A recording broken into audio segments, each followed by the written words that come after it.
1808 में John Dalton ने पहला एटॉमिक थियरी दिया था। इसके बाद हाँ जिन्होंने दिया क्या था, एटॉमिक थियरी। मैं फिर से कहाँ मैं चला जा रहा हूँ, हो नहीं जाता, लग रहा है दिमाग इसमें मेरा सही नहीं चल रहा है। हाँ क्या कहूँ, फिर से रिपीट करता हूँ। शुरुआत होती है 1808 में, फिर जे आ रहा है हमको। 1808 में जॉन डाल्टन ने सबसे पहले अपना एटॉमिक थियरी रिप्रेजेंट किया था। मतलब पहला थियरी था जो जे थॉमसन आ रहे हैं जो जॉन डाल्टन थे, ये ब्रिटिश में एक मतलब साइंस टीचर थे। इन्होंने सबसे पहला अपना एटॉमिक थ्योरी रिप्रेजेंट किया था। इसी एटॉमिक थ्योरी में इन्होंने स्मॉलेस्ट इंडिविजुअल पार्टिकल जिसे हम एटम कहते हैं, इसके बारे में इन्होंने डिस्क्राइब किया था सबसे पहले। वैसे इंडियन फिलोसोफर महर्षि कनाद या कश्यप को भी कहा जाता है कि उन्होंने सबसे पहले इंडिविजुअल पार्टिकल परमाणु के बारे में बताया था। उन्होंने एटम नहीं कहा था, उन्होंने परमाणु कहा था। ये जो एटम वर्ड है, ये एटम वर्ड भी ये जॉन डाल्टन ने नहीं दिया था। इससे पहले डेमोक्रिटस और लियोसिपस, ये दो वैज्ञानिक थे। वहाँ से मतलब डेमोक्रिटस के साथ शिष्य थे लियोसिपस, वहाँ से ये एटोमस वर्ड आया, ग्रीक वर्ड है, और उसे हम एटम कहते हैं। एटम का मतलब होता है इंडिविजुअल, जैसे डिवाइड नहीं किया जा सके। तो जॉन डाल्टन ने सबसे पहले 1808 में अपना एटॉमिक थ्योरी रिप्रेजेंट किया। इसके अकॉर्डिंग उन्होंने एटम के बारे में कुछ चीज़ें बताई। उन्होंने कहा एटम इंडिविजिबल है, एटम को काट नहीं सकते हैं। फिर कहा जो एटम है वो दूसरे एटम से कंबाइन होकर के कोई कंपाउंड का फॉर्मेशन करते हैं, कंपाउंड मॉलिक्यूल का फॉर्मेशन करते हैं। उसके बाद कई सारी चीज़ें इन्होंने बताई एटम के बारे में। एटम को डिस्ट्रॉय नहीं किया जा सकता, एटम को फॉर्म, मतलब ये सारी चीज़ें उन्होंने बताई। लेकिन धीरे धीरे जब आगे बढ़ता गया, और आज आपको पता भी है कि एटम डिविजिबल है। जॉन डाल्टन ने क्या कहा था, एटम इंडिविजिबल है, एटम को काट नहीं सकते हैं। लेकिन आज हमें क्या पता है, एटम डिविजिबल है, एटम को काट सकते हैं। एटम को जब हम छोटा करते हैं तो हमें 3 फंडामेंटल पार्टिकल मिलते हैं। फंडामेंटल पार्टिकल का मतलब क्या होता है, ऐसे पार्टिकल जिन्हें और छोटा नहीं किया जा सकता। एटम को अब छोटा कर सकते हैं। एटम को छोटा करेंगे तो क्या मिलेंगे, फंडामेंटल पार्टिकल। फंडामेंटल पार्टिकल में कौन कौन है, 3 अपने, इलेक्ट्रॉन, प्रोटॉन और न्यूट्रॉन, 3 पार्टिकल मिलेंगे। तो एटम किस में टूटेगा, इलेक्ट्रॉन में, प्रोटॉन में और न्यूट्रॉन में, 3। ये 3 फंडामेंटल पार्टिकल आज हमको पता है। इसके बाद भी और भी एक आते हैं, म्यूऑन्स होते हैं, लेकिन वो ज़्यादा भी कंसीडर नहीं किया जा रहा है। मेन अपने 3 फंडामेंटल पार्टिकल, इलेक्ट्रॉन, प्रोटॉन और न्यूट्रॉन, इन तीनों पे बेस्ड है पूरा का पूरा एटॉमिक थ्योरी और पूरा का पूरा एटॉमिक स्ट्रक्चर चैप्टर। जो पहला जो पार्टिकल है जिसे हम बोलते हैं इलेक्ट्रॉन, ये इलेक्ट्रॉन की डिस्कवरी किसने की थी, अब बोलो। हाँ, जो पहले बार आ रहे थे, जोसेफ जॉन थॉमसन। तो जोसेफ जॉन थॉमसन को कहा जाता है कि उन्होंने इलेक्ट्रॉन की डिस्कवरी की। लेकिन ये बात कहाँ तक सही है, तो उन्होंने इलेक्ट्रॉन की डिस्कवरी की। डिस्कवरी का मतलब होता है ऐसी कोई चीज़ जो दुनिया में बहुत लोग नहीं जानते हैं और आपने उनके सामने ला करके रख दिया, उसे क्या बोलते हैं, डिस्कवरी बोलते हैं। कोई चीज़ खोई हुई है, उसे आपने खोज कर लोगों के सामने रख दिया, उसे क्या बोलते हैं, डिस्कवरी बोलते हैं। इन्वेंशन नहीं बोलते हैं। इन्वेंशन का मतलब हो गया बल्ब बनाना, कोई ऐसी चीज़ जो दुनिया में थी ही नहीं, उसे बनाना इन्वेंशन कहलाता है। और कोई ऐसी चीज़ जो दुनिया में थी, बस आपने उसे खोजा, उसे क्या बोलते हैं, डिस्कवरी। तो इलेक्ट्रॉन की डिस्कवरी किसने की थी, जोसेफ जॉन थॉमसन ने की थी, ऐसा कहा जाता है। वैसे काफ़ी बात सही भी है। लेकिन इनसे पहले भी कैसे बहुत सारे वैज्ञानिक थे जिन्होंने इलेक्ट्रॉन के ऊपर स्टडी किया। डायरेक्ट इलेक्ट्रॉन की डिस्कवरी नहीं हुई थी, इलेक्ट्रॉन की डिस्कवरी पहले नहीं हुई, बाद में इनको कहा गया जोसेफ जॉन थॉमसन ने इलेक्ट्रॉन की डिस्कवरी की। अभी मैं बताता हूँ इनका काम बस क्या था। एक छोटा सा काम जो इन्हें मतलब कह सकते हो फादर ऑफ इलेक्ट्रॉन बना देता है, डिस्कवरर ऑफ इलेक्ट्रॉन बना देता है। एक छोटा सा चीज़ बस, बाकी सारे काम इनसे पहले जो वैज्ञानिक थे बहुत अच्छे कर रहे थे। शायद आपको पता होगा क्रुक्स ट्यूब के बारे में, विलियम क्रुक्स ने इसका डिस्कवरी किया था। नहीं, क्रुक्स ट्यूब, ये क्रुक्स ट्यूब क्या होता है, इससे पहले भी एक और आएगा जिसे हम बोलते हैं cathode ray tube. Cathode ray tube अब क्या होता है थोड़ा एक्सप्लेन करते हैं। टेलीविज़न पहले वाला आता था, मतलब आज के एलईडी वाले नहीं, टेलीविज़न। तो टेलीविज़न आपको पता है आगे से मतलब ऐसे रहता था और पीछे थोड़ा ऐसे कुछ होता था ना ऐसे ही। टीवी अगर अंदर से खुला हुआ कभी देखा होगा, फूटा हुआ टीवी, मतलब उसके ऊपर का कवर ये हटा करके अंदर कुछ ऐसा होता है। यहाँ पर आप देखोगे तो एक छोटी सी चीज़ लगी होती है, उसे शायद आपने देखा होगा। यहाँ पर जो लगा होता है वो होता है इलेक्ट्रॉन गन, और यहाँ पर फ्लोरोसेंट स्क्रीन बनाते हैं और इलेक्ट्रॉन यहाँ से निकलते हैं, इस पर टकराते हैं और पूरा का पूरा इमेज बनता है। अब मेरा जो पूरा कंसेप्ट है वो कैथोड रे ट्यूब के ऊपर, कैथोड रे ट्यूब और विलियम क्रुक्स ने क्रुक्स ट्यूब का निर्माण किया और उसी के अंडर हमें कैथोड रे ट्यूब पढ़ने को मिलता है। मतलब कैथोड रे ट्यूब को अभी डिस्कवरी इससे पहले कई सारे वैज्ञानिकों ने किया था। होता क्या है, कुछ नहीं होता है, इसके अंदर आपको मिल जाएगा एक कह सकते हो एक शीशे का एक ट्यूब मिलेगा, मिरर का ट्यूब मतलब नॉर्मल लेड का एक ट्यूब मिलेगा। इस ट्यूब में यहाँ से हम वैक्यूम को निकालने के लिए मतलब एक वैक्यूम लगा देंगे इसके अंदर से हवा को निकालने के लिए बस।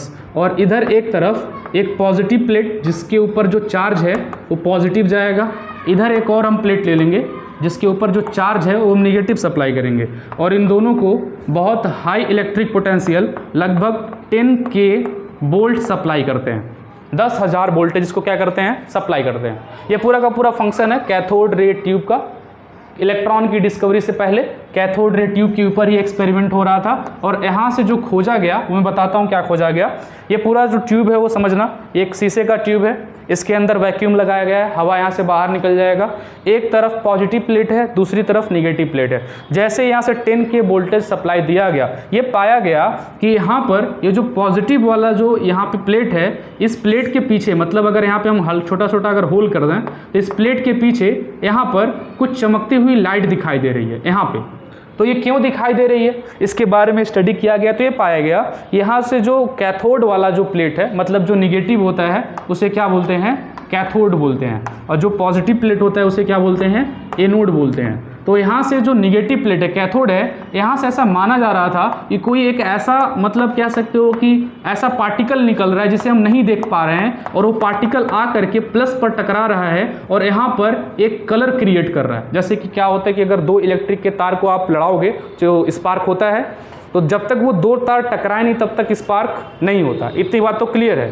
यानी कि अगर यहाँ पर कुछ चमक रहा है तो वो एक ही रीजन हो सकता है, यहाँ पर कोई माइनस वाला आ रहा हो, प्लस वाला है कब चमकेगा, जब यहाँ पर कोई माइनस वाला आके टकराएगा। तो सिंपल सा वो था कि यहाँ से कुछ निकल रहा है और आके यहाँ पर टकरा रहा है, इस वजह से यहाँ पर एक चमक देखने को मिल रही है। अब इसी चमक के ऊपर स्टडी किया गया तो पाया गया जो यहाँ से निकल रहा है वो एक तरीके का रे है, मतलब लाइट है। क्या है, रे है, लाइट है। और ये जो रे है क्योंकि निकल रहा है कैथोड से, इसलिए इसका नाम क्या रखा गया, कैथोड रे रखा गया। क्या नाम रखा गया, कैथोड रे नाम रखा गया। इतनी बात क्लियर है। कैथोड रे क्या होता है, कैथोड रे ट्यूब क्या होता है। कैथोड रे ट्यूब आपका ऐसे ही है, मतलब एक शीशे के कह सकते हो, एक पारदर्शी आपका मतलब कह सकते हो एक कांच है जिसके अंदर आपका वैक्यूम लगा हुआ है। वैक्यूम से एयर को हम बाहर निकाल देंगे। यहाँ पर निगेटिव प्लेट है, इधर पॉजिटिव प्लेट है, दोनों को 10K वोल्टेज सप्लाई करते हैं। तो निगेटिव प्लेट से कुछ इनविजिबल रेज निकलती हैं जो जा करके इस पॉजिटिव एनोड के प्लेट के पीछे एक स्पार्क क्रिएट करती हैं या फिर लाइट क्रिएट करती हैं। क्योंकि ये रे निकल रही हैं कैथोड से, इसलिए इसका नाम क्या रखा गया, कैथोड रे रखा गया। क्या रखा गया, कैथोड रे। और कैथोड रे की वजह से इस पूरे ट्यूब का नाम क्या रखा गया, कैथोड रे ट्यूब। क्या नाम रखा गया, कैथोड रे ट्यूब रखा गया। तो ये पूरा का पूरा था। पहले क्या खोजा गया, कैथोड रे। अब कैथोड रे के ऊपर एक्सपेरिमेंट होना शुरू हो गया। वही विलियम क्रूक्स और सर जे थॉमसन इसके ऊपर एक्सपेरिमेंट करना शुरू करते हैं और ये पाते हैं जो कैथोड रे है इसकी कुछ प्रॉपर्टी है, जैसे लाइट की प्रॉपर्टी होती है। अब कैथोड रे जो है, पहली बात तो ये आंख से नॉर्मल दिखाई नहीं रहा है, इनविजिबल है, ठीक है। दूसरी बात ये है कि अगर यहाँ पर हम कहीं इलेक्ट्रिक फील्ड या फिर मैग्नेटिक फील्ड क्रिएट करते हैं तो इलेक्ट्रिक फील्ड में अगर इलेक्ट्रिक फील्ड हम अप्लाई करते हैं तो जो कैथोड रे है वो पॉजिटिव प्लेट की तरफ मुड़ जाता है। कैसे भाई, सपोज करो यहाँ पे हम इलेक्ट्रिक फील्ड अप्लाई कर रहे हैं, यहाँ से हम प्लस दे रहे हैं नीचे से और ऊपर से हम क्या दे रहे हैं, निगेटिव दे रहे हैं। इलेक्ट्रिक फील्ड हम अप्लाई कर रहे हैं तो ये जो मुड़ किधर रहा है भाई, पॉजिटिव प्लेट की तरफ। ये जो रे आ रहा है वो किधर बेंड हो जा रहा है, पॉजिटिव प्लेट की तरफ, इधर नहीं जा रहा है। अब पहले तो सीधे जा रहा था ना, लेकिन जैसे ही इलेक्ट्रिक फील्ड अप्लाई करोगे कैथोड रे किसकी तरफ मुड़ेगा, प्लस की तरफ। इसका मतलब क्या हुआ, जो कैथोड रे है वो इलेक्ट्रिक फील्ड में प्लस की तरफ जाता है, इसलिए कैथोड रे के ऊपर जो चार्ज है वो चार्ज क्या है, निगेटिव है। अभी क्लियर है, कैथोड रे किसकी तरफ मुड़ रहा है, प्लस की तरफ, इसलिए उसके ऊपर चार्ज क्या है, नेगेटिव है। अब कई सारे और एक्सपेरिमेंट किए वैज्ञानिकों ने, उन्होंने क्या किया, बीच में पंखा लगा दिया, मतलब छोटा सा एक फ़ैन लगा दिया। अब जैसे ही सपोज करो अगर हम बीच में एक छोटा सा अगर फ़ैन लगा देते हैं, ऐसे करके एक फ़ैन हम लगा देते हैं बीच में, ये फ़ैन हो गया। तो फ़ैन लगने के बाद जब इसको हम चालू करते हैं कैथोड रे ट्यूब को, तो ये फ़ैन मूव करने लगता है। अब बताओ इसका क्या कॉन्सेप्ट, भाई फ़ैन क्यों मूव कर रहा है। अब नॉर्मल आपको पता है एक छोटा सा वो पहले आता था फिरकी, उसको ऐसे मुंह से फूकने पर नाचता है गोल गोल। क्यों नाचता है, क्योंकि मुंह से जब हम फूकते हैं तो मुंह से हवा के पार्टिकल निकलते हैं, एयर पार्टिकल निकलते हैं, उस फैन पर टकराते हैं और फैन रोटेट करने लगता है। किसकी वजह से? पार्टिकल के टकराने की वजह से, पार्टिकल के कोलाइड होने की वजह से। अगर पार्टिकल न निकले आपके मुंह से तो क्या वो फैन घूमेगा? नहीं। यानी कि पार्टिकल ही है जो किसी फैन के ऊपर टकराए कि उसे घुमा सकता है। इसका मतलब क्या हुआ? यहाँ पर ये फैन क्यों घूम रहा है? कि इससे कोई पार्टिकल वाला चीज़ टकरा रहा है जिससे ये घूम रहा है। तो इससे एक बात तो फिक्स हो गया, ये जो कैथोड रे है ये रे ना होकर के एक तरीके का क्या है, ये पार्टिकल है। क्या है ये? पार्टिकल है। पार्टिकल का मतलब क्या होता है? कोई भी चीज़ जिसके पास मास हो उसे क्या बोलेंगे?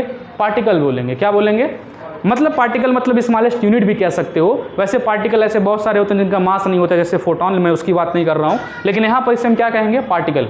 क्यों कहेंगे पार्टिकल भाई? इसके बीच में फ़ैन रखा, फ़ैन रोटेट हो गया। फ़ैन तभी रोटेट हो सकता है जब उसके ऊपर कोई पार्टिकल टकराए। अभी इतनी बात क्लियर है? तो चलो इनसे दो चीज़ कंक्लूजन मिला होगा। सबसे पहले इलेक्ट्रॉन के ऊपर डिस्कवरी न करके कि क्या किसके ऊपर एक्सपेरिमेंट किए जा रहे थे? कैथोड रे ट्यूब के ऊपर। कैथोड रे ट्यूब के अंदर क्या होता है भाई? एक कैथोड से कुछ इनविजिबल रे निकलते हैं, एनोड की तरफ आते हैं, यहाँ पर लाइट चमकता है। इस वजह से क्योंकि वो निकल रहे हैं कैथोड से, इसलिए उसे क्या नाम दिया गया? कैथोड रे दिया गया। एक्सपेरिमेंट फिर आगे क्या बढ़ाया गया कि उन्हें इलेक्ट्रिक और मैग्नेटिक फील्ड में सब चेक किया गया। तो इलेक्ट्रिक फील्ड में ये पाया गया कि वो प्लस की तरफ बेंड हो जा रहा है, मतलब ऐसे जा रहा है सीधे प्लस की तरफ बेंड हो गया। जैसे प्लस वाला है ना, ये आपके पास रे आ रहा है लाइट और आके इधर ही क्या हो जा रहा है? बेंड। तो इधर बेंड कौन हो सकता है? प्लस की तरफ, माइनस। यानी किससे फिक्स हो गया? कैथोड रे के ऊपर चार्ज कौन सा है? माइनस है। फिर फैन लगाएगा तो फैन रोटेट कर गया। फैन घूमने का मतलब क्या है? कि उसके पास कोई मास है, इस तभी तो वो घूम रहा है। ऐसे अगर कोई भी चीज़ है, अगर घुमाना है, कोई पंखा है, घर पे ट्राई करना, खूब तेज फूंक मारोगे तो तभी घूमेगा जब तुम्हारे मुंह से हवा निकलेगा। अब ऐसे मुंह पे खोल के खड़े हो जाओगे तब तो नहीं वो घूमेगा। मतलब हवा निकलना चाहिए ना, पार्टिकल टकराने चाहिए। जिसका मतलब क्या है? उसके पास मास है। दो चीज़ें यहाँ से फिक्स होती हैं। कैथोड रे के ऊपर कौन सा चार्ज है? नेगेटिव। कैथोड रे के कुछ मास है। दो चीज़ें यहाँ से फिक्स होती हैं। तो इसके बाद जो सर जे थॉमसन थे उन्होंने फिर एक्सपेरिमेंट करना शुरू कर दिया कैथोड रे ट्यूब के ऊपर। फिर से अभी इतना एक्सपेरिमेंट हो गया। इसके बाद कौन आएंगे? J Thomson. और इनका जो एक्सपेरिमेंट है वो सबसे थोड़ा हट कर है। अभी देखना इनका एक्सपेरिमेंट क्या है। हाँ, उनके बाद कौन आएंगे? J Thomson. यहाँ से थोड़ा इंपॉर्टेंट हो जाता है। अभी कैथोड रे ट्यूब में कोई दिक्कत तो नहीं होगा। क्या होता है? बहुत शॉर्ट में मैंने बताया क्या होता है। पूरा फंक्शन दो ही चीज़ पर टिकेगा। कैथोड रे के ऊपर चार्ज होगा नेगेटिव पाया गया और कैथोड रे का कुछ मास होता है। दो चीज़ें अभी क्लियर है ना? चलो अब इसके बाद जो सर जे थॉमसन थे इन्होंने अपना एक खुद का एक मतलब कैथोड रे ट्यूब के अंदर खुद का एक्सपेरिमेंट किया कैसे भाई? उन्होंने एक काम किया, यहाँ पर ले लिया कैथोड, ये हो गया कैथोड, और यहाँ पे ले लिया एनोड, ये हो गया एनोड, और इनसे मिल करके उन्होंने कुछ ऐसा दिखने वाला, मतलब कह सकते हो एक एक्सपेरिमेंटल सेटअप रेडी किया। शायद ऐसा देखा है कभी? नहीं, माइक नहीं है ये। अब जो मर्जी बोलो। अब देखो होना क्या है, ये निगेटिव प्लेट है, ये अपना क्या कहलाएगा? कैथोड। थोड़ा ध्यान से देखना इसको। ये क्या कहलाएगा? एनोड। इसके ऊपर चार्ज कौन सा होगा? पॉजिटिव। चलो ठीक है। यहाँ से हम वोल्टेज सप्लाई कर सकते हैं, कोई दिक्कत नहीं है। यहाँ से कौन निकलेगा अब भाई? अरे भाई कौन निकलेगा? कैथोड रे निकलेगा। तो निकलेगा तो ऐसे जाएगा, लेकिन इसको सीधे ना जाने दिया उन्होंने क्या किया? मैग्नेटिक फील्ड और इलेक्ट्रिक फील्ड दोनों अप्लाई कर दिया। तो एक काम करते हैं, यहाँ से हम लोग मैग्नेटिक फील्ड अप्लाई कर देते हैं इस पे ला के। क्या हो गया?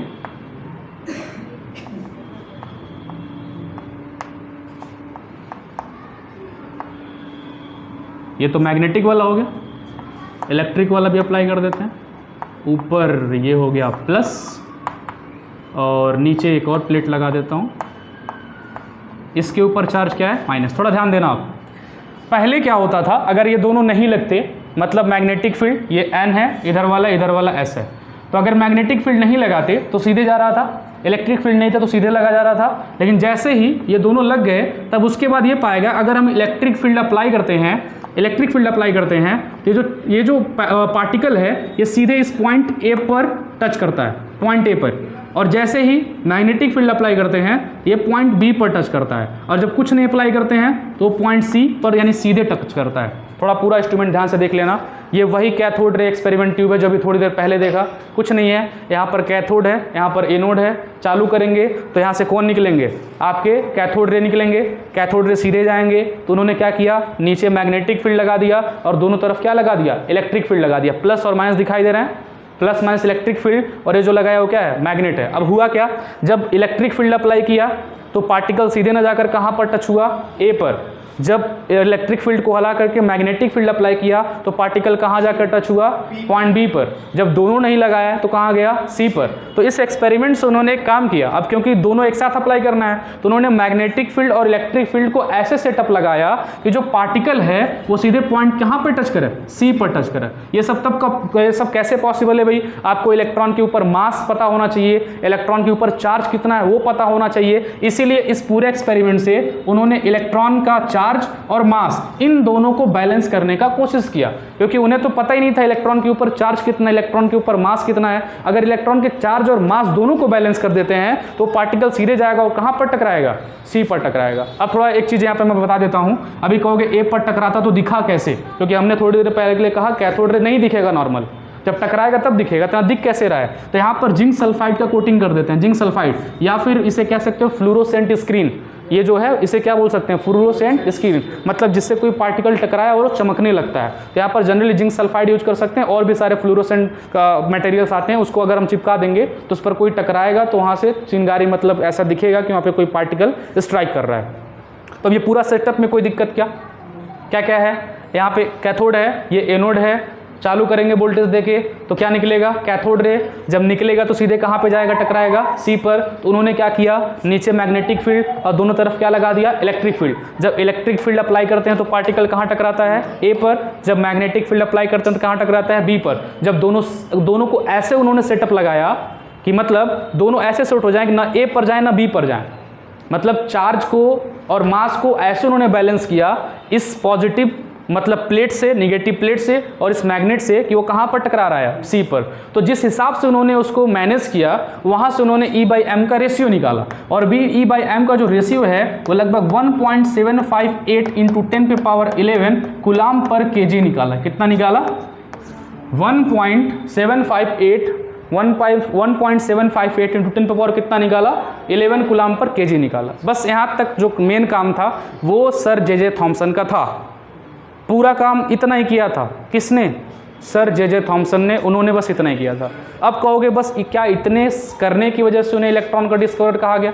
देखो अब तक तो ये कंफर्म नहीं हुआ इलेक्ट्रॉन का मास कितना, अब तक कंफर्म हुआ क्या, नहीं। इलेक्ट्रॉन के ऊपर चार्ज कंफर्म हुआ क्या, नहीं। ये तो बस एक एक्सपेरिमेंटल सेटअप था जिससे उन्होंने 1.758 × 10⁻11 कूलाम पर kg चार्ज और मास का रेशियो बताया।